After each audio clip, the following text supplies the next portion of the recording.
Assalamualaikum warahmatullahi wabarakatuh. Alhamdulillah wassalatu wassalamu ala Rasulillah wa ala alihi wa sahbihi wa mawalah wa la hawla wa la quwata illa billahi wa ba'du. Alhamdulillah, di pagi menjelang siang ini kita bisa duduk untuk bertalabul ilmi kembali di Ahad pagi ini. Dan tak lupa salawat dan juga salam kita hadiahkan kepada Rasul kita Nabi besar Muhammad sallallahu alaihi wa ala alihi wasallam. Ma'asyiral muslimat yang dimuliakan Allah Subhanahu wa taala, di dalam surah An-Nahl ayat 97 Allah Subhanahu wa taala berfirman, "Man 'amila salihan min dzakarin aw untha wa huwa mu'minun falanuhyiyannahu hayatan thayyibah wala najziyannahum ajrahum bi ahsani ma kanu ya'malun." Barang siapa yang melakukan amal yang saleh, baik dia laki-laki ataupun perempuan, dan dia seorang yang beriman, maka kami akan berikan kehidupan kepadanya dengan kehidupan yang baik di dunia, dan kami akan balas mereka dengan balasan yang jauh lebih baik lagi terhadap apa yang mereka telah kerjakan. Ayat ini dijadikan dasar oleh para ulama tentang hakikat mencari kebahagiaan bagi seorang manusia. Bahwa Allah Subhanahu wa taala mengatakan, "Man 'amila salihan", barang siapa yang beramal saleh, baik dia laki-laki ataupun perempuan, dan dia beriman, maka kami akan berikan kehidupan yang baik, maksudnya kebahagiaan di dunia dan juga kebahagiaan di akhirat dengan dilipat gandakan balasannya. Ulama mengatakan bahwa kebahagiaan itu ada di tiga perkara. Kebahagiaan itu ada di tiga perkara. Pertama, rahatul bali. Yang kedua, al-qana'atu. Dan yang ketiga, ta'atullahi azza wa jalla. Yang pertama, rahatul bal. Rahatul bal itu artinya menenangkan pikiran. Karena kebahagiaan itu sebenarnya sesuatu yang tidak bisa didefinisikan. Bahagia itu apa? Kalau orang ditanya bahagia itu, kadang-kadang bingung juga mau jawab itu. Bagaimana manusia bisa bahagia? Lahir saja dia nangis, mati pula ditangisi. Mana bahagianya? Lahir nangis, ketika dia mati ditangisi orang. Sehingga kemudian para ulama ketika membahas masalah apa itu as-sa'adah, kebahagiaan itu, definisi mereka itu berbagai macam tuh. Sehingga kemudian banyak yang mendefinisikan itu dengan contoh akhirnya. Salah satunya adalah bahwa bahagia itu kalau rahatul bali, kalau pikiran kita itu senang. Kalau pikiran kita senang itu pasti bahagia. Dari sini kita tahu bahwa rahatul bal itu adalah kenikmatan penduduk surga. Karena penduduk surga itu apabila dimasukkan ke dalam surga, Allah katakan, "Wa naza'na ma fi sudurihim min ghillin ikhwana." kami cabut pada dada-dada dan hati-hati penduduk sorga itu al-ghil, hasad, dengki, dendam, pokoknya penyakit hati. Baru kemudian dimasukkan ke dalam sorga. Jadi penduduk sorga itu pikirannya tidak aneh-aneh gitu. Dia tidak memikirkan orang, kenapa orang bicara soal dia, atau kenapa dia tidak melakukan seperti orang yang lakukan. Karena biasanya orang kepikiran itu karena dua perkara ini. Jadi kalau ada orang membicarakan keburukan kepada kita, kita katakan kenapa dia ngomong tentang aku seperti ini. Kepikiranlah kan gitu ya. Atau melihat seseorang melakukan sesuatu, kemudian kita berpikir kenapa saya tidak juga melakukan seperti dia. Kepikiran jadinya ya. Jadi penduduk sorga itu tidak ada kepikiran seperti itu, karena sudah dihilangkan hasad dalam hatinya, sudah dihilangkan dengki dendam, sehingga memang tenang hatinya. Makanya kebahagiaan itu caranya adalah rahatul bal, tenangkan hati, gitu maksudnya. Rahatul bal itu menenangkan hati. Kalau ada ucapan-ucapan yang gak enak itu tenangkan saja, jangan dipikirin gitu. Karena bukan hanya sekelas ibu ya, sekelas Aisyah Ummul Mukminin radhiyallahu anha. Aisyah Ummul Mukminin radhiyallahu anha, wanita yang paling cerdas, wanita yang paling dicintai Nabi sallallahu alaihi wasallam saja dibicarakan orang. Jadi suatu hari Aisyah Ummul Mukminin ini kebagian Qur'ah itu maksudnya undian dari sekian istri si Nabi yang boleh ikut perang bersama Nabi. Karena kan tidak semua istri Nabi itu ikut perang, sehingga demi keadilan di Qur'ah diundi siapa yang berhak ikut dan siapa yang tidak berhak ikut. Aisyah radhiyallahu anha kebetulan ketika itu yang ikut perang bersama Nabi, menemani Nabi sallallahu alaihi wasallam safar dalam kondisi atau dalam keadaan berjihad. Menang, pulang. Lah ketika pulang itulah Aisyah radhiyallahu anha di malam hari ingin buang hajat.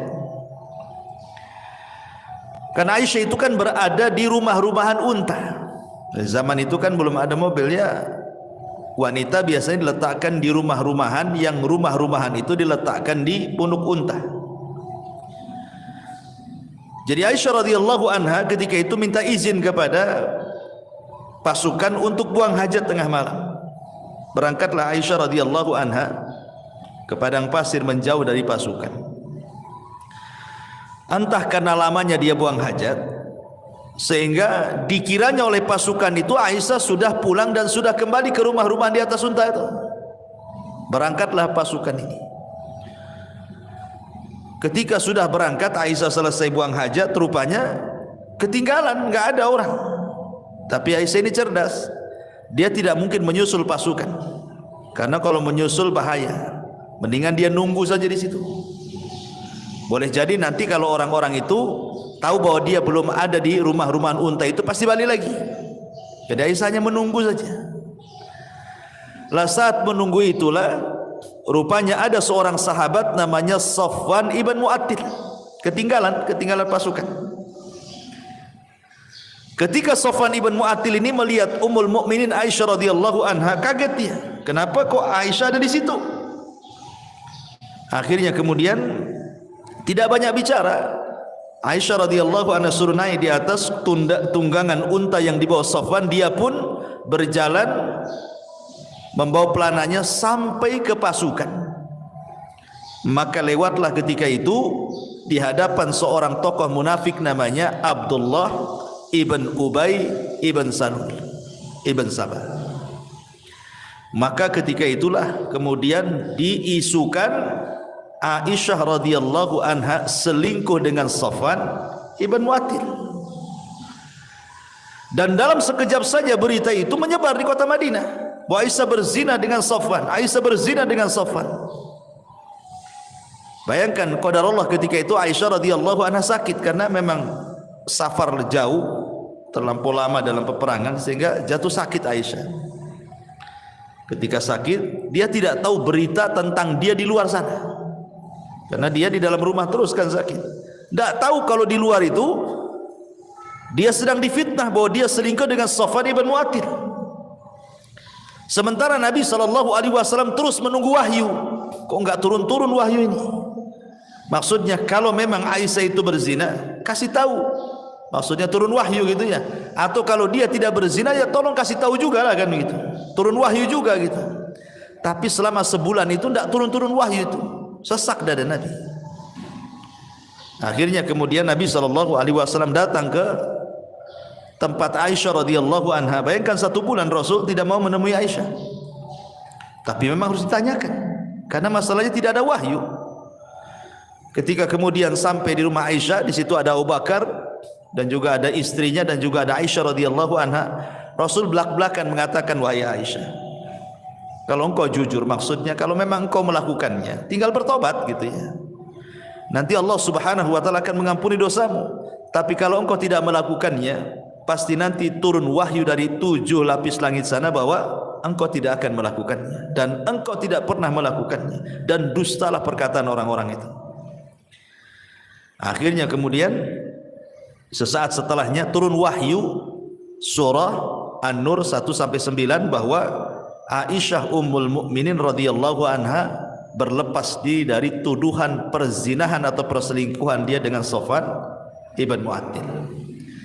Dari sini kita tahu bahwa sekelas Aisyah radhiyallahu anha saja dibicarakan manusia.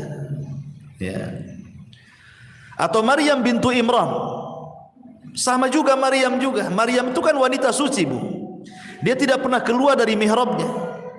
Sampai-sampai Allah Subhanahu wa taala menjelaskan bagaimana Maryam ini kehidupannya hanya ruku sujud saja, enggak pernah kerja lain. Jadi di mihrabnya itu ibadah saja. Jadi suatu hari Maryam ini keluar buang hajat. Lah ketika buang hajat itulah rupanya Allah Subhanahu wa taala mengutus Jibril untuk menghabar gembirakan bahwa Maryam akan punya keturunan. Akhirnya kemudian dicegatlah oleh malaikat Jibril dalam bentuk manusia, fatamatsala lahu basharan sawiyya. Maka Jibril datang dalam bentuk pemuda tampan. Kemudian memberitahu kepada Maryam bahwa Allah telah menghabar gembirakan engkau akan memiliki keturunan. Maryam bingung, bagaimana tidak? Aku ini seorang gadis, tidak punya suami. Tidak ada wanita laki-laki yang menyentuhku. Lalu apa nanti kata manusia? Maryam punya anak, enggak ada suami, enggak ada laki-laki yang menyentuhnya. Sempat Maryam itu mengatakan, pergilah kalau engkau memang orang yang bertakwa. Tapi Jibril kemudian meyakinkan bahwa ini adalah kehendak Allah Subhanahu wa taala. Barulah kemudian Maryam pun menerimanya. Ketika betul-betul kandungannya membesar,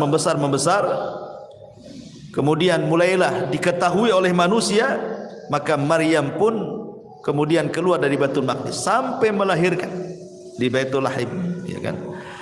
Akhirnya kemudian setelah melahirkan Isa bin Maryam, Allah berikan ketenangan kepada Maryam dengan cara apa? Dengan cara Isa yang masih bayi itu dibuat bisa bicara. Jadi kalau ditanya itu bayi siapa, maka cukup diisyaratkan ke bayi itu, nanti bayi itu yang ngomong. Dan ini salah satu mukjizat Nabi Isa, di buayan ibunya sudah bisa bicara gitu ya. Akhirnya betul ketika Maryam menggendong bayi, ya semua orang mencela itu bayi siapa kan itu. Makanya orang-orang Yahudi sampai hari ini, bukan hanya Yahudi zaman tempo dulu saja, sampai hari ini orang Yahudi itu mereka menganggap Maryam itu wanita pezina dan Isa itu anak zina. Makanya orang-orang Nasrani mengkafirkan orang Yahudi karena melampaunya orang Yahudi mencela Isa dan juga ibundanya Maryam bintu Imran. Dikafirkan sama orang Nasrani Yahudi itu karena menghina kenabiannya. Ya. Dari sini menunjukkan bahwa kalau sekelas Aisyah radhiyallahu anha, sekelas Maryam saja tidak lepas daripada pembicaraan manusia, apalagi ibu-ibu.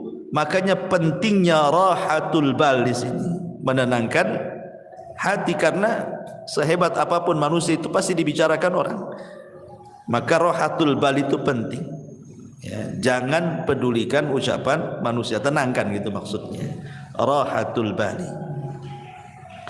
Kemudian yang kedua, wal qanaatu, dan qanaah. Qanaah itu artinya rela dan redha dengan pemberian Allah Subhanahu wa taala. Rela dan redha dengan pemberian Allah Subhanahu wa taala. Karena ini yang menjadikan orang itu lebih tenang hidupnya. Jadi kalau orang itu rela, redha, apapun yang diberikan Allah pasti akan tenang. Makanya ada seorang syekh mengatakan, kalau Anda ingin tenang, lakukan 5 perkara. Kalau Anda ingin tenang, lakukan 5 perkara. Yang pertama, nikmati yang ada. Jangan pernah memikirkan yang tidak ada. Nikmati yang ada, jangan memikirkan yang tidak ada. Ibu umpamanya punya rumahnya kecil gitu ya. Kalau hujan bocor umpamanya, sempit, itu yang ada. Jangan terpikir kapan saya punya gedung, gitu maksud. Nanti stresmu. Jadi yang ada saja itu nikmati. Memang kalau memang tidur di atas tikar, nikmatilah daripada menghayal tidur di atas spring bed, tapi kan hayalan itu. Enggak stres hidupnya kayak gitu tuh. Menghayal yang enggak ada, ya nikmati aja yang ada. Itulah qanaah namanya.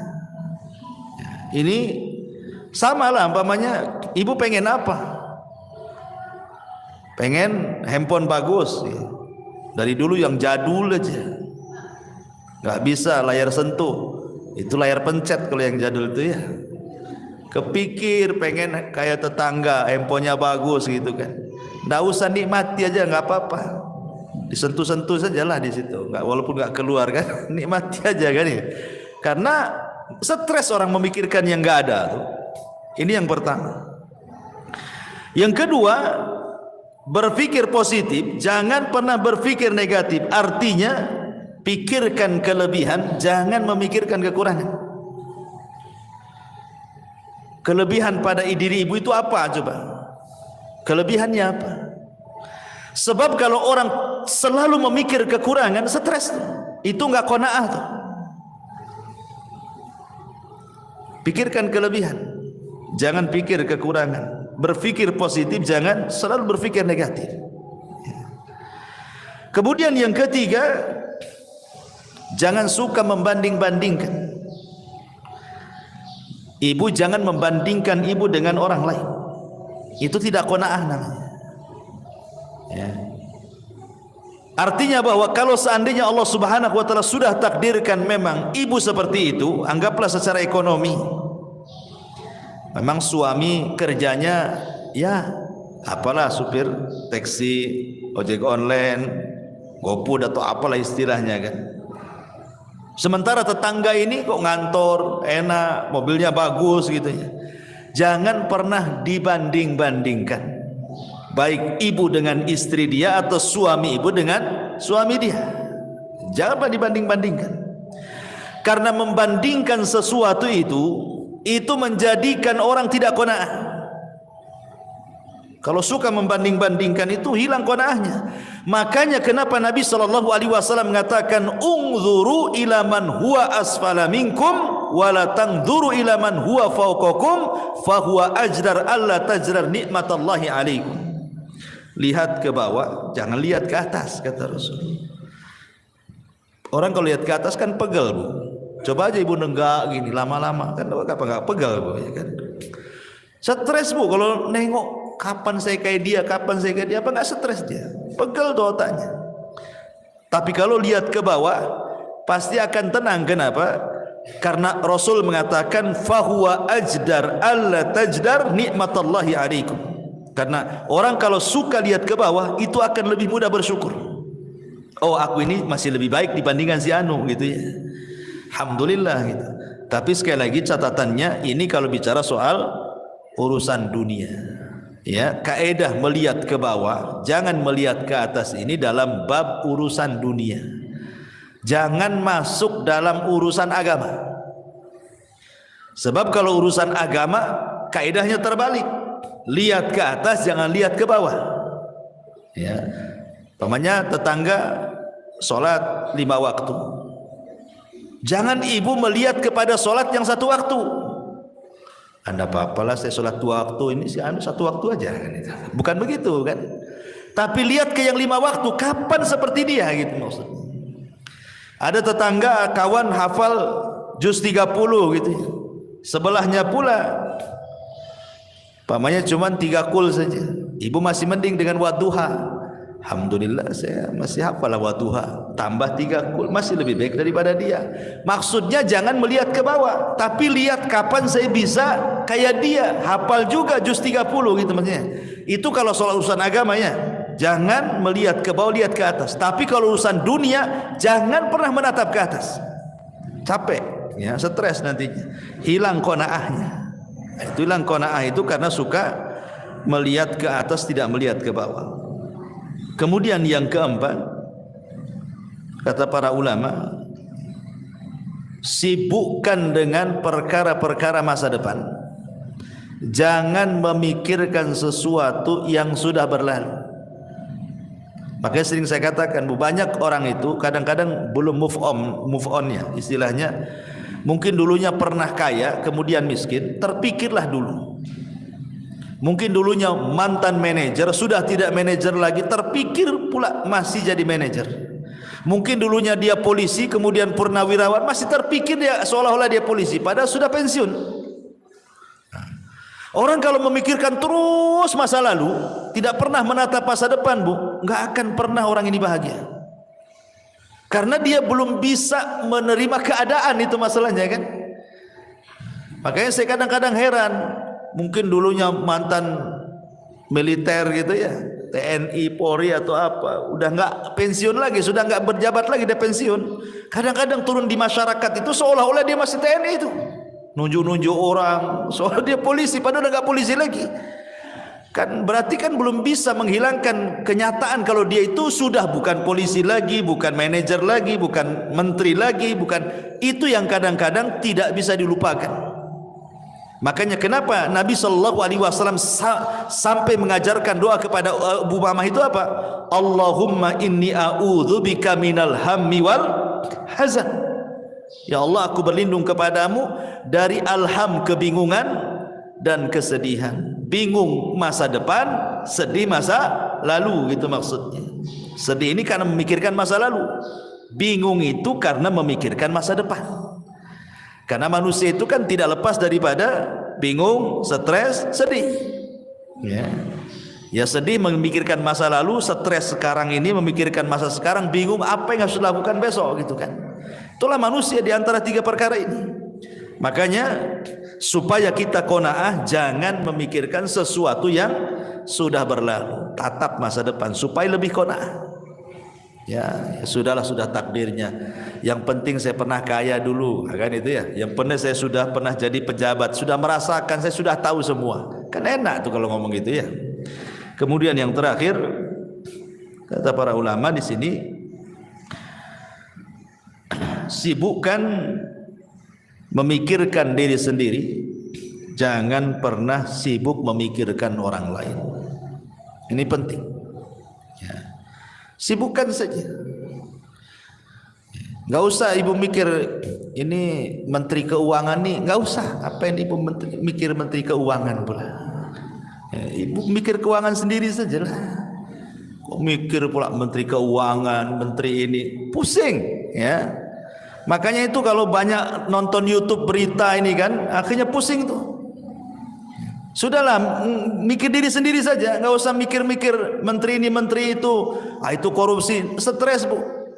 Ya, mikir sendiri, diri sendiri itu bagaimana supaya lebih berkembang lagi, lebih manfaat lagi. Nggak usah mikir-mikir orang. Karena ini kalau orang terus mikir terus orang, ganggu urusan orang, sementara dia lupa bahwa dirinya juga banyak kekurangan, itu ya, itu tidak qanaah orang itu. Makanya ini penting ya. Ini yang kedua, kalau ingin bahagia terapkan yang kedua, al-qanaah. Ya, pertama rohatul bal, tenangkan hati. Yang kedua qanaah, redha dengan pemberian Allah Subhanahu wa taala. Kemudian yang ketiga juga taatullahi azza wa jalla, berusaha untuk mentaati Allah subhanahu wa ta'ala. Orang yang paling bahagia itu, Bu, adalah orang yang paling dekat dengan Allah. Saya contohkan, ketika Nabi SAW berada di puncak kesedihan, Rasul itu pernah mengalami puncak-puncaknya kesedihan yang disebut dengan Amul Hazni. Jadi tahunnya saja sampai disebut tahun kesedihan. Saking sedihnya sekali Nabi itu sampai tahunnya disebut Amul Hazni. Bayangkan, di tahun yang sama Abu Thalib meninggal dunia. Kemudian setelah Abu Thalib meninggal dunia, disusul istri tercintanya Khadijah bintu Khuwailid. Kemudian belum selesai Khadijah meninggal, datang pula 8 kabilah Quraisy mengancam Nabi, kalau sampai melakukan dakwah, melanjutkan dakwanya akan dibunuh. Akhirnya Nabi SAW ke Taif. Sampai di Taif dilempari batu lagi. Itu memang momen-momen tersedih bagi Nabi SAW. Tapi Nabi SAW berusaha untuk berdoa kepada Allah dan mengatakan, illam takun alayya sakhatun fala ubali. Kalau ini bukan dalam bentuk azabmu kepadaku ya Rabb, aku tidak peduli. Maka Allah Subhanahu wa taala ingin membuat Nabi SAW melupakan segalanya. Bagaimana kesedihan kepada pamannya Abu Thalib, istri tercintanya Khadijah, ancaman orang-orang Quraisy, sempitnya dakwah, Allah ingin hilangkan dan jadikan kebahagiaan. Apa yang dilakukan Allah? Allah buat Nabi SAW naik ke langit. Kemana? Ke Sidratil Muntaha. Untuk apa? Untuk melupakan segalanya. Artinya Nabi ingin didekatkan kepada Allah. Ya kan, semakin tinggi kan semakin dekat, karena Allah kan berada di atas ketinggian. Ketika Nabi SAW dalam kondisi sulit, sesulit apapun, Allah berikan secercah kebahagiaan dengan cara didekatkan dia kepadanya. Maka terjadilah peristiwa dalam sejarah yang disebut dengan Isra dan juga Mi'raj. Untuk apa? Membahagiakan Nabi, supaya tidak sedih lagi. Didekatkan kepada Allah sampai di Sidratil Muntaha. Kemudian disyariatkan satu ibadah yang dengan ibadah itu membawa kebahagiaan. Salat. Salat itulah ibadah yang membawa kebahagiaan. Kenapa? Karena disyariatkan di langit salat itu, di dekat Allah Subhanahu wa taala. Makanya dalam salat itu ada satu gerakan yang menunjukkan penghambaan diri seorang hamba kepada Allah. Apa itu? Sujud. Wajah ini, kalau ibu anggota badan ibu dari atas kepala sampai kaki, yang paling mulia itu wajah. Yang paling mulia. Makanya kalau ditampar wajah orang itu, maka akan berbekas sakit hatinya. Beda kalau dipukul paha, dipukul apa kan, nggak berbekas. Tapi kalau udah wajah diludahi, ditampar, itu kan sakit hati luar biasa. Kenapa? Karena memang dari semua anggota badan yang paling mulia itu adalah wajah. Ya. Sementara tanah itu ada sesuatu yang sangat hina kan gitu, karena diinjak manusia. Tanah yang, bumi yang kita injak itu kan rendah karena diinjak kaki. Ketika ibu kemudian meletakkan sesuatu yang sangat mulia, diletakkan di sesuatu yang sangat rendah, itu menunjukkan apa? Penghambaan namanya. Ya kan? Wajah ini mulia, tanah ini hina karena diinjak kan. Jadi ibu meletakkan sesuatu yang mulia kepada sesuatu yang hina hanya untuk menghambakan diri kepada Allah. Makanya disitulah Allah Subhanahu wa taala akan hubungkan tali dia dengan hambanya saat sujud itulah. Makanya solat disebut solat karena silatun bainal abdi wa rabbih. Dia adalah penyambung tali antara hamba dengan Allah. Makanya kalau orang solat, maknanya dia sedang mendekatkan diri kepada dalam sujudnya. Ketika itulah kebahagiaan Allah turunkan. Dalam kondisi apapun Rasul itu kalau ada masalah yang tidak bisa keluar dari sebuah masalah, pasti Rasul akan solat. Rasul itu kalau ada masalah pasti sholat. Sebagaimana Aisyah radhiyallahu anha mengatakan, kana an-nabiy sallallahu alaihi wasallam idza hajabahu al-amr fazi'a ila shalah. Rasul itu kalau datang perkara yang sangat menyulitkan bagi kehidupannya, bersegera dia salat. Karena dia tahu bahwa salatlah yang akan mengurai permasalahan. Sebagaimana yang pernah saya ceritakan kepada ibu-ibu kan, ada seseorang ibu itu yang minta fatwa kepada seorang syekh. Ya syekh, saya punya anak ini hidupnya enggak pernah bahagia dari kecil sampai dia dewasa. Ya. Setelah dia dewasa masuk ke pekerjaan, asik masalah saja pekerjaannya. Keluar masuk pekerjaan. Kemudian soal perjodohan pun sama. Sampai sekarang pun dia tidak dapat jodohnya. Kemudian masalah kesehatan pun sama. Sekarang anak saya ini stroke. Ya.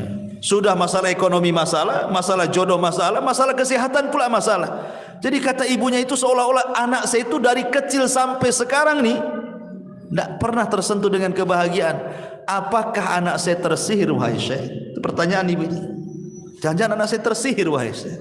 Bisa enggak kau meruqyah anak saya katanya. Tapi syekh ini mengatakan pertanyaan satu saja. Apakah anakmu sholat? Itu pertanyaan saya. Saya tidak mengatakan nanti saya ruqyah coba mungkin ada jinnya gitu. Tidak, yang ditanyakan pertama kali apakah putramu sholat? Maka ibunya mengatakan tidak ya syekh. Putraku tidak pernah sholat. Apakah dia seorang muslim? Ya, dia seorang muslim. Artinya kenapa dia nanya seorang muslim? Kalau orang kafir kan tidak perlu ditanya sholat kan itu ya. Apakah dia seorang muslim? Ya, dia seorang muslim. Kenapa dia tidak sholat? Wallahu a'lam. Maka syekh mengatakan jangan-jangan kesulitan hidup dia sejak kecil sampai dia terbaring stroke itu bukan karena apa-apa, karena dia tidak sholat. Itu jawaban. Jadi apa yang harus aku ruqyah katanya. Kemudian syekh membentangkan sedikit soal sholat. Dia jelaskan sama ibu ini, begini ya bu ya, sholat itu adalah penghubung kita dengan Allah. Jadi kalau kita sholat itu kita sedang menghubungkan tali kita dengan Allah Azza wa Jalla. Sekiranya tali yang kita hubungkan dengan Allah itu putus, maka putuslah hubungan kita dengan Allah. Ketika Allah tidak berhubungan lagi dengan kita, mungkinkah Allah membantu kita? Tidak mungkin ya. Maka solatlah, kata syekh ini, solatlah. Sebab kalau seandainya anda solat berarti anda sedang menghubungkan tali anda dengan Allah. Ketika terhubung tali itu dengan Allah, maka yakin Allah subhanahu wa ta'ala akan menolong anda. Kemudian syekh mengatakan, coba bayangkan kalau putramu ini bangun di pagi hari dan dia tidak sholat subuh, berarti dia memulai dengan aktivitas hari itu dengan laknat Allah Azza wa Jalla karena melakukan dosa besar ya. Kemudian datang siang hari lagi dia tidak sholat duhur, berarti dia sudah dilaknat di siang hari. Kemudian datang sore hari lagi dia tidak sholat asar, berarti Allah sedang melaknat dia di sore hari. Kemudian datang di malam hari maghrib dia meninggalkan maghrib, berarti dia sedang dilaknat di waktu maghrib. Kemudian sholat isya dia tinggalkan pula sholat isya, berarti dia sedang dilaknat di waktu isya. Kata syekh, bagaimana orang akan bahagia sementara awal aktivitas hidupnya diawali laknat dan sebelum tidur pula dia dilaknat katanya. Mana bahagianya? Gimana coba? Awal dilaknat, akhir pula dilaknat. Maka wajar anakmu tidak akan bahagia. Maka syekh mengatakan, suruhlah dia sholat. Dari sini kita tahu bahwa ketaatan kepada Allah subhanahu wa ta'ala itu salah satu penyebab orang bahagia. Karena bahagia itu ketika seorang hamba dekat dengan Allah. Ketika Nabi SAW sedang kesulitan, diberikan kebahagiaan dengan cara apa? Didekatkan dengan Allah, diangkat naik ke langit, didekatkan sampai di Sidratil Muntaha. Maka hilanglah keperitan hidup Nabi SAW, sehingga ketika turun setelah peristiwa Isra Mi'raj, semangat lagi dia hidupnya, semangat lagi. Apalagi selama perjalanan Isra Mi'raj itu bagaimana Nabi SAW dipertemukan dengan Nabi Adam, Nabi Yahya, Nabi Isa, Nabi Idris, Nabi Harun, Musa dan para Nabi yang lainnya. Menjadi sebuah pelajaran bahwa dakwah Rasul akan mengikuti marhalah para Nabi yang dijumpai selama perjalanan itu.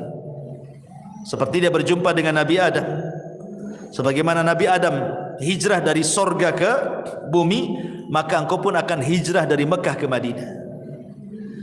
Kemudian berjumpa dengan Yahya dan juga Isa bin Maryam. Sebagaimana keduanya dirongrong dimusuhi orang-orang Yahudi, maka engkau pun sama ya Muhammad, sesampainya di kota Madinah maka musuhmu orang-orang Yahudi. Kan itu. Kemudian juga berjumpa dengan Nabi Yusuf. Sebagaimana Yusuf dihasadi oleh saudara-saudaranya sehingga dimasukkan ke dalam sumur, maka dakwahmu pula yang menghalangi sebelum orang lain keluargamu. Maka yang menghalangi dakwah itu siapa dulu? Abu Lahab, keluarga. Belum ada Abu Jahal lagi. Ya, Abu Lahab sudah menghalang-halangi pamannya sendiri kan. Ketika Rasulullah SAW berjumpa dengan Nabi Musa alaihi salam, Nabi Harun alaihi salatu wassalam, Harun itu dikenal lembutnya. Maka berdakwahlah seperti Harun lembut kepada Bani Israel. Ketika berjumpa dengan Nabi Musa itu dikenal kesabarannya. Walaupun dia dimacam-macamin Bani Israel, sabar dia. Maka seolah-olah Allah ingin katakan, sabarlah engkau seperti Nabi Musa dalam rangka mengobati umat Islam. Ketika berjumpa dengan Ibrahim, dan itu orang yang paling mirip dengan Nabi SAW, dan dia yang membangun Ka'bah, maka seolah-olah Allah mengatakan, teruslah ikuti agama nenek moyangmu. Maksudnya Ibrahim alaihi salatu wassalam dengan memakmurkan Masjidil Haram. Ya, jadi ada hikmah-hikmah selama perjalanan Isra Mi'raj itu. Dari sini kita tahu bahwa yang ketiga, taatullah, ketaatan kepada Allah adalah salah satu jalan juga meraih kebahagiaan. Ini satu perkataan ulama. Kemudian yang lain juga dijelaskan oleh Imam Ibnul Qayyim rahimahullahu taala. Imam Ibnul Qayyim rahimahullahu taala mengatakan, anna lis-sa'adatil 'abdi thalathatu umurin. Sesungguhnya dalam kebahagiaan seorang hamba itu terdapat 3 perkara.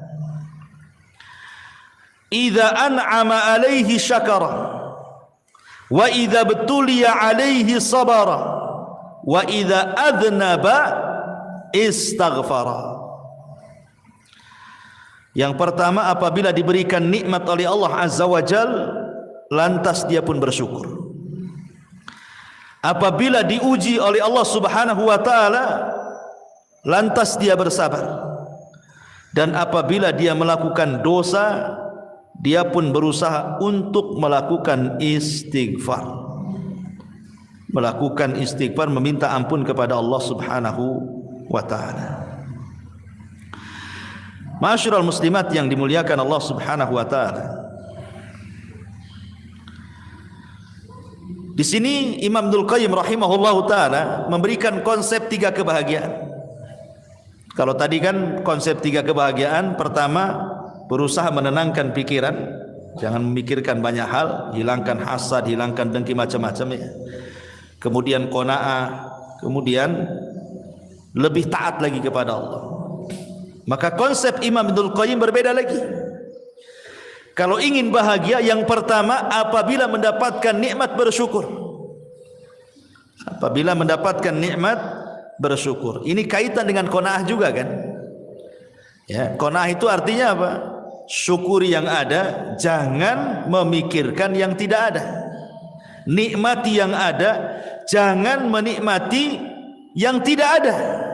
Yang ada saja, wa in ta'uddu nikmatallah la tuhsuha, kan itu.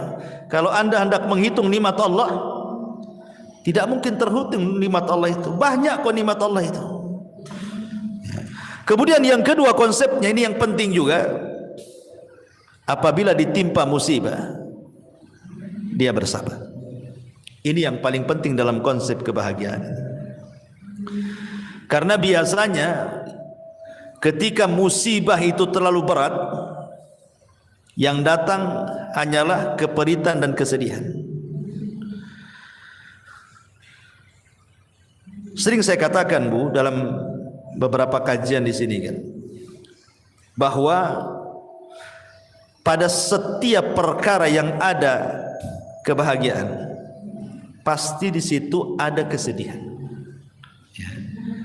Perkara-perkara yang ada kebahagiaan di sebuah perkara, pasti terselip kesedihan di situ. Itu sudah matematika tuh, 1 tambah 1 2 tuh.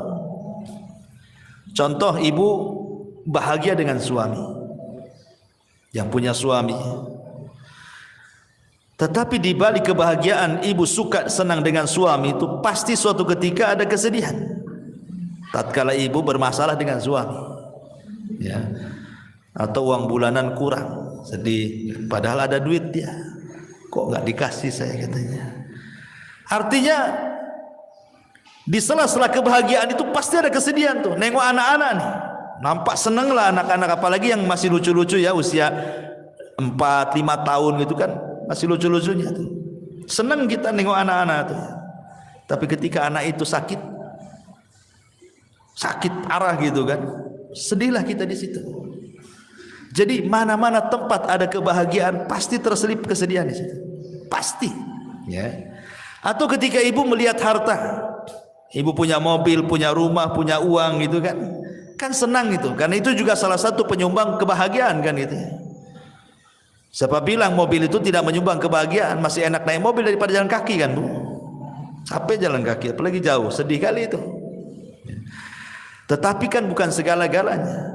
Tapi di balik harta yang merupakan penyumbang kesenangan bagi kita itu juga ada kesedihan. Kesedihan, takut kalau seandainya harta itu hilang, takut kalau seandainya motornya hilang gitu ya. Ini cicilan udah hampir berapa bulan lagi mau lunas gitu kan. Stres dia. Senang tuh udah bisa beli motor ya dengan cicilan sekian. Biasanya orang-orang kan gitu, paling 3 bulan lagi lunas lah. Tapi masalahnya untuk melunasi itu tak ada duit, sedih dia. Satu sisi senang dia punya kendaraan, sisi lain sedih pula dia tidak bisa melunasi. Pokoknya apapun yang terselip kebahagiaan, pasti di situ ada kesedihan. Apapun itu sudah memang ketentuan, ada bahagia, ada sedih, ada musibah, ada nikmat. Tetapi kata para ulama mengatakan, walaupun demikian, ya, seseorang itu harus memahami bahwa setiap kebahagiaan ada kesedihan, nanti Allah akan balik lagi. Setiap kesedihan itu pasti ada kebahagiaan. Kenapa demikian? Karena Allah Subhanahu wa taala mengatakan di 2 ayat pertama, wa tilkal ayyam nudawiluha bainan nas. Yang namanya hari itu diputar, Bu. Tidak mungkin Allah menciptakan dalam satu kondisi, tidak mungkin juga Allah menciptakan dalam kondisi yang lain. Begitu terus, tidak mungkin, mustahil. Nggak mungkin orang itu dibuat tertawa terus, apa nggak dianggap gila tuh kalau ketawa terus kan? Nggak mungkin juga orang dibuat menangis terus. Kadang orang itu dibuat Allah ketawa, kadang Allah buat dia menangis. Kadang Allah buat dia bahagia, kadang buat Allah susah. Begitulah kehidupan manusia. Tetapi walaupun demikian, karena Allah itu Rahim, Allah mengatakan inna ma'al usri yusran, inna ma'al usri yusra. Terkadang satu kesulitan itu Allah bukakan banyak kemudahan, ya. Karena Allah mengatakan al-usri dengan alif lam, sementara yusran itu dengan nakirah. Maknanya bahwa al-usri yang pertama adalah usri yang kedua, tapi yusran yang pertama bukan yusran yang kedua. Kan 2 kali diulang dalam Quran itu kan, inna ma'al usri yusran, inna ma'al usri yusran. Dan ayatnya 2 kali diulang tuh. Artinya al-usri yang pertama, usri yang kedua, tapi yusran yang pertama bukan yusran yang kedua. Gitu maknanya. Ketika al-usri yang pertama adalah usri yang kedua, yusran yang pertama bukan yusran yang kedua, maknanya satu kesulitan bisa mendatangkan banyak-banyak kemudahan gitu maksudnya. Bukan satu kesulitan datang satu kemudahan, tidak. Satu kesulitan bisa saja 2, 3, 4, 5, 10 kemudahan. Karena rahimnya Allah Azza wa Jalla. Dari sini ada kaedah, Bu. Belum tentu ketika Allah menutup satu pintu, kemudian pintu-pintu yang lain Allah tutup. Bahkan terbalik. Terkadang satu pintu Allah tutup, pintu banyak Allah buka. Makanya ada sebuah kaidah yang disebutkan para ulama, man taraka syai'an lillahi awwadallahu khairan minhu. Barang siapa yang meninggalkan sesuatu karena Allah, boleh jadi Allah akan berikan sesuatu yang jauh lebih baik dibandingkan yang ia tinggalkan. Contoh umpamanya orang dipecat dari perusahaan. Sedih dipecat dari perusahaan kan. Kalau dia kurang qanaah, kalau dia kurang tawakal, boleh jadi dia suudzon. Ya. Mungkin Tuhan PT dengan Tuhan di luar PT mungkin berbeda gitu. Ya. Dia pikir Tuhan ada di PT saja, di luar PT tak ada Tuhan. Sehingga akhirnya kayak kiamat tuh. Dikeluarkan di PHK itu kayak kiamat. Nanti makan apa, nanti ini itu kan gitu ya. Itu kalau kurang tawakal tuh. Tapi kalau dia kemudian berpikir lagi bahwa boleh jadi ini adalah keputusan Allah terbaik. Mungkin Allah sengaja buat aku keluar dari PT untuk ada pekerjaan yang jauh lebih baik lagi dibandingkan pekerjaan ini. Gitu maksudnya. Sengaja kita dibuat dikeluarkan supaya mengambil sesuatu yang lebih baik lagi. Sebab kalau kita tidak keluar dari sini, belum tentu kita dapat jalan lagi. Kalau kita berpikirnya positif seperti ini, bahagia orang hidup tuh. Tapi kalau nggak berpikir ke sini, pikirnya aduh nanti kalau keluar dari PT macam mana saya? Macam mana terus? Ya tidak mungkin dia akan bahagia. Yang ada stres makin gila dia. Nah, makanya di sini juga penting bahwa dua ayat itu juga sebagai pelipur lara bahwa Allah tidak mungkin menciptakan kita dalam satu kondisi, dan ingat setiap kesulitan itu akan banyak kemudahan.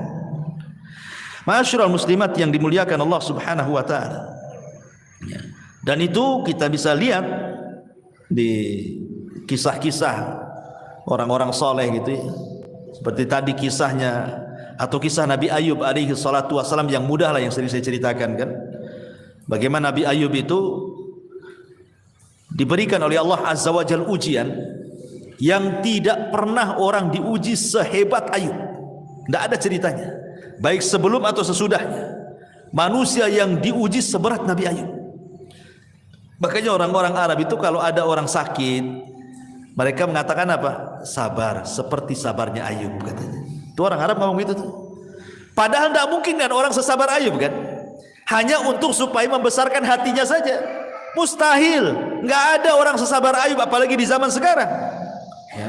Sementara musibah Nabi Ayub alaihi salatu wassalam itu luar biasa bertubi-tubi itu.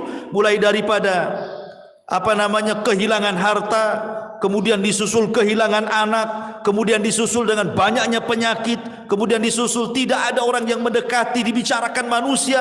Sumpah, coba bayangkan. Ibu ini nggak kehilangan harta, ya, harta masih ada, rumah masih ada. Ibu sehat, nggak ada penyakit.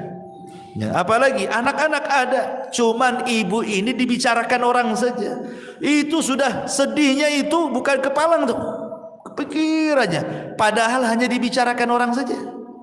Ini Ayub ini sudah dibicarakan orang, ditinggalkan orang, hartanya diludeskan, anaknya dimatikan, penyakitnya diparahkan. Makanya tidak ada ujian seberat Ayub. Tetapi walaupun demikian Ayub itu sabar. Sabar, tidak pernah mengeluh sedikit pun. Yang tidak sabar justru istrinya. Ya, istrinya yang tidak sabar. Dia ngomong sama Nabi Ayub alaihi salatu wassalam, mungkin bahasa saya ini, bang, berdoalah kepada Allah gitu. Kok ini sudah lama sakit? Ya, sudah lama sakit. Kau seorang nabi, saya yakin kalau engkau berdoa kepada Allah, pasti Allah akan kabulkan doamu. Jadi istri mendorong supaya Ayub berdoa kepada Allah untuk dibalikan nikmatnya. Tapi subhanallah, lihat bagaimana Ayub ini mengajarkan kepada kita syukur ya. Dia mengatakan kepada istrinya, coba pikirkan berapa lama Allah berikan nikmat kepada kita. Berapa lama? Kata istrinya 70 tahun.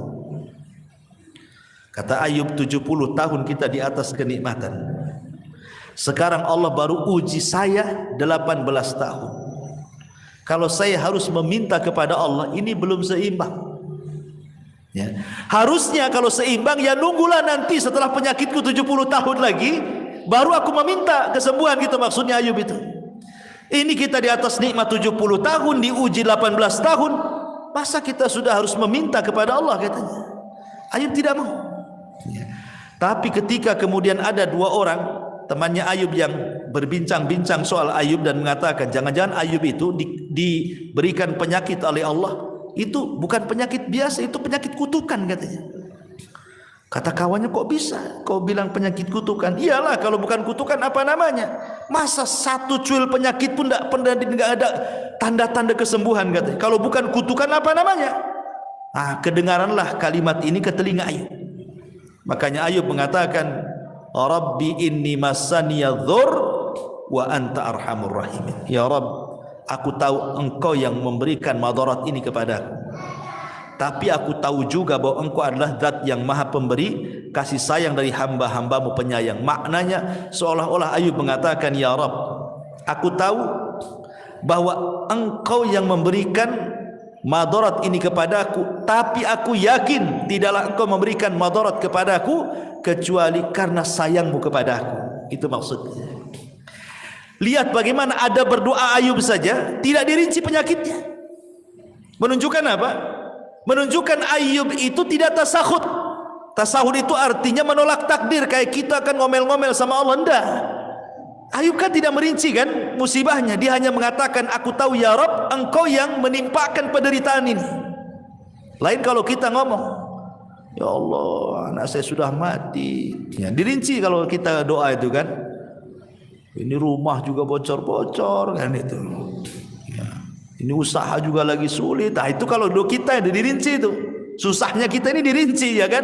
Ya, kalau bisa itu 10 rincian disebut semua tuh. Ya. Nabi Ayub tidak dirinci. Dia hanya mengatakan, ya Rabb, aku tahu kau yang menimpakan derita ini. Titik sampai di sini. Karena Allah sudah tahu gitu, tidak perlu dirinci, Allah sudah tahu kan itu. Dan itu ada berdoa namanya. Ya, Allah sudah tahu, sudah paham gitu. Makanya sejak itulah Allah Subhanahu wa taala kabulkan permintaan Ayub dan Allah kembalikan nikmatnya. Dan ini dari sini ada kaidah bahwa barang siapa yang meninggalkan sesuatu karena Allah, pasti Allah akan ganti sesuatu itu yang jauh lebih baik lagi. Ya. Karena orang di depan musibah itu kan terbagi menjadi 3, Bu ya. Yang pertama tasahud, tidak redha, tidak rela. Kemudian mulutnya ini ngomong macam-macam. Ya, ini seburuk-buruknya orang. Orang ini nggak akan bahagia selamanya. Yang kedua, dia berusaha untuk rela, redha, ikhlas gitu ya. Tapi terkadang kalau disentuh hatinya keluar juga dia. Jadi pura-pura sabar saja, tapi kalau diajak bicara keluar semua keluhannya. Ya, tapi masih mendingan lah dibandingkan orang yang pertama. Kemudian yang ketiga, orang yang betul-betul ikhlas, betul-betul redha, lisannya pun dia tidak pernah mengeluh. Ya, bahkan dia sanggup mengucapkan alhamdulillah. Itulah sebahagia-bahagia manusia ketika dia bisa sabar, bisa rela, bahkan bisa mengucapkan alhamdulillah di depan musibah yang dialaminya. Kemudian ini diantara perkataan Ibnul Qayyim. Kemudian yang ketiga, wa idza adnaba istaghfara, dan apabila berdosa dia segera melakukan istighfar.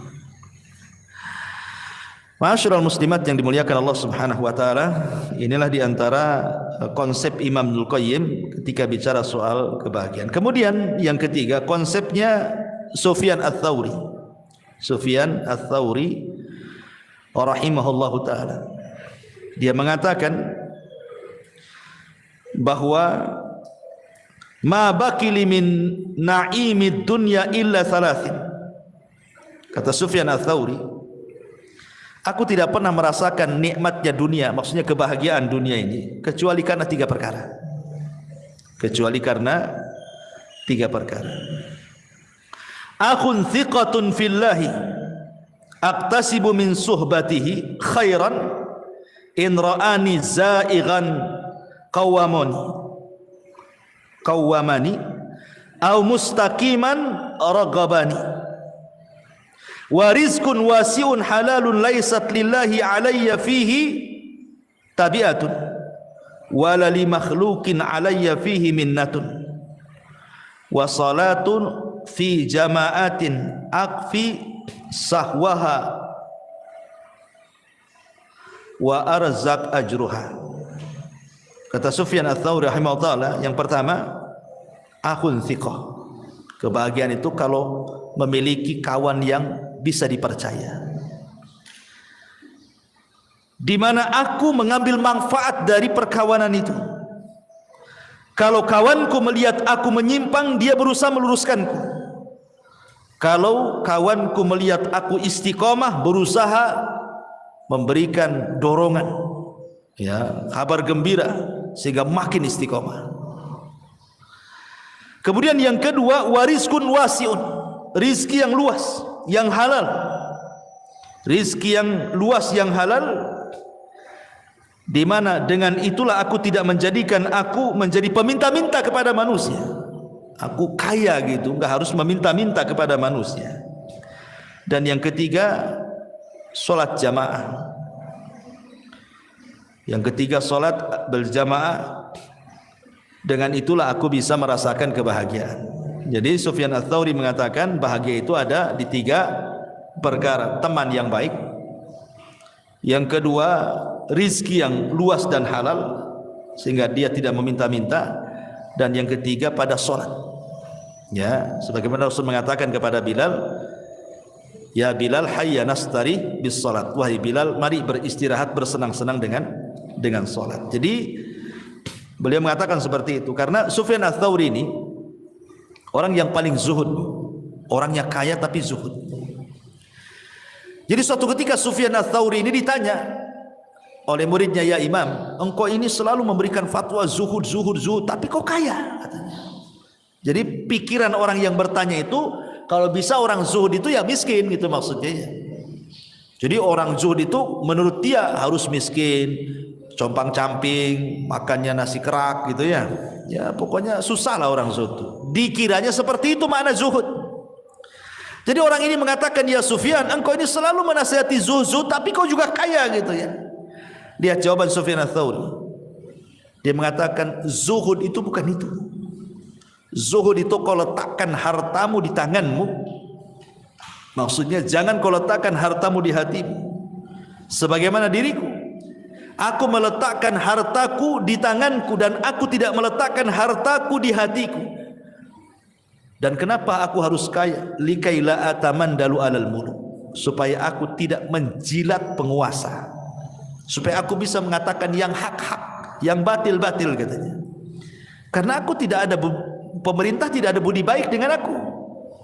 Aku sudah kaya, ya kan? Sehingga aku tidak menjilat mereka, sehingga aku bisa menegur mereka, kata Sufyan Ats-Tsauri. Dari sini menunjukkan bahwa itulah bentuk kebahagiaan, salah satunya adalah rizki yang luas dan halal. Sebab kalau rizkinya sempit gitu kan, akhirnya apa? Terpaksalah pinjam-pinjam uang, kan gak bahagia jadinya kan. Meminjam-minjam uang, akhirnya tidak bayar utang, malam pula stres, siang pula menghilang, kan gitu. Orang yang punya utang itu cari-cari orang nggak kemana, nggak jelas gitu ya. Jadi salah satu kebahagiaan adalah rizki yang luas tapi juga halal. Karena rizki haram itu tidak akan bahagia, pasti ada masalah. Ya. Termasuk juga di sini kata beliau, punya kawan yang baik. Kalau salah ya diluruskan, kalau memang benar ya didorong supaya makin benar, kan bahagia punya kawan seperti itu. Ibu punya suami umpamanya kan, suaminya mendorong ibu, kalau salah diluruskan, kalau benar ya terus didorong-dorong, kan senang gitu ya. Nah, kata Sufyan Ats-Tsauri, carilah kesenangan di 3 tempat ini. Akhun thiqah, saudara yang bisa kita percaya, kemudian rizki yang luas, kemudian dalam solat jamaah, dan yang terakhir tentu saya ingin bacakan satu hadis. Hadis ini disahihkan oleh Syekh Nasiruddin Al-Albani rahimahullahu taala dari Zaid ibn Thabit radhiyallahu anhu. Rasul mengatakan, man kanatid dunya hammahu farraqallahu alaihi amrahu wa ja'ala faqrahu baina ainaihi wa lam ya'tihi minad dunya illa ma kutiba lahu. Wa man kanat al-akhiratu niyyatahu jama'allahu lahu amrahu wa ja'ala ghinahu fi qalbihi wa atathu ad-dunya wa hiya raghibah. Barang siapa yang dunia menjadi tujuan hidupnya, maka Allah Subhanahu wa taala akan cerai beraikan perkaranya dan Allah akan jadikan kefakiran di kedua matanya.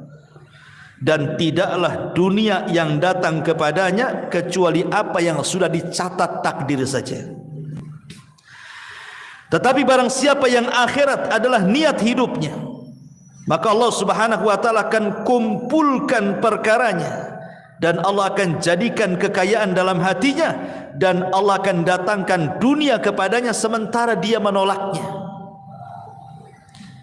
Ma'asyiral muslimat yang dimuliakan Allah Azza wa Jalla, hadis ini adalah hadis yang sangat mulia sekali, satu dasar mencapai kebahagiaan dunia dan akhirat.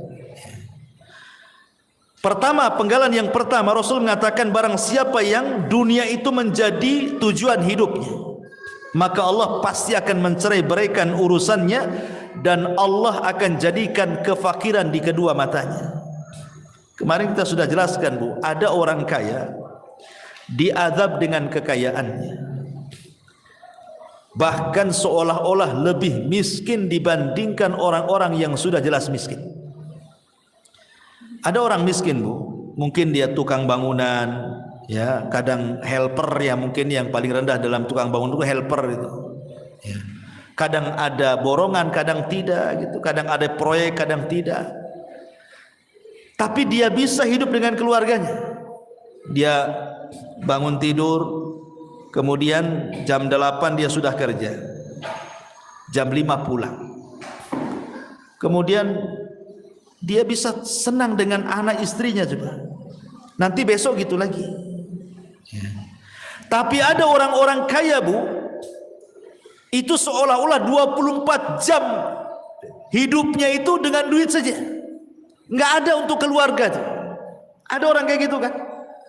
Karena orang kaya itu umpamanya, oh ini ada meeting ke Medan nih, seminggu di Medan. Sementara tukang bangunan ini di rumah terus dia sama keluarganya. Dari pagi bisa dia tengok istrinya.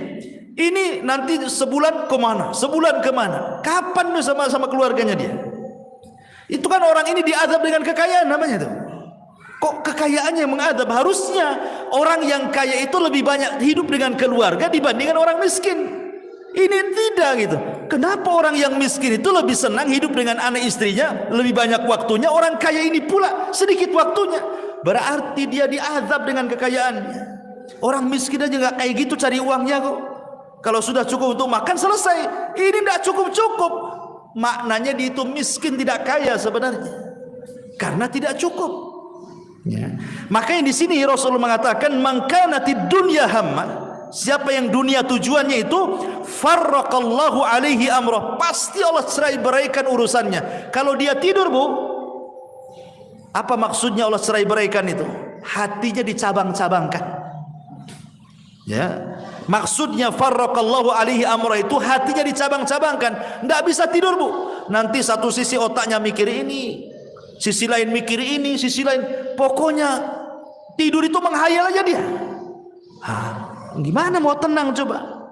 Tidur aja tidak bisa, karena mikir ini, mikir itu, banyak mikir. Akhirnya ketika dia banyak mikir itulah waja'ala faqrahu baina ainaihi, maka hidupnya tidak akan tenang sehingga Allah jadikan kefakiran di kedua matanya. Mana dapat kesenangan orang kayak gini kan? Hidupnya nih mikir banyak gitu ya.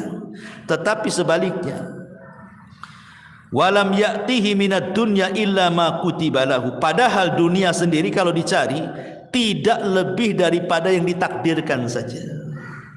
Maka berjalanlah bersama takdir, itu selesai.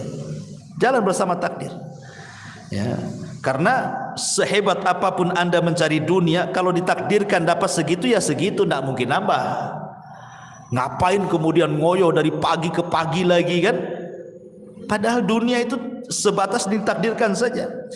Wa man kanatil akhiratu niyatahu, barang siapa yang akhirat niatnya, jama'allahu amrahu wa ja'ala ghinahu fi qalbihi wa atathu dunya wa hiya raghimah. Tapi kalau niat hidupnya hanya untuk akhirat, maka Allah akan kumpulkan urusannya. Maksudnya hatinya tidak akan bercerai-berai, itu tidak banyak dipikirkan, ya. Dan Allah jadikan hatinya kekayaan dalam hatinya, dan dunia akan didatangkan sementara dia menolaknya. Ini di antara kebahagiaan yang dimaksud adalah kebahagiaan hati. Ya, karena di sini Rasul mengatakan wa ja'ala ghinahu fi qalbihi. Jadi kalau ditanya bahagia itu ada di mana? Ya bahagia itu ya ada di hati. Ya. Kalau hatinya lapang, rumah yang sempit jadi lapang, gitu maksudnya.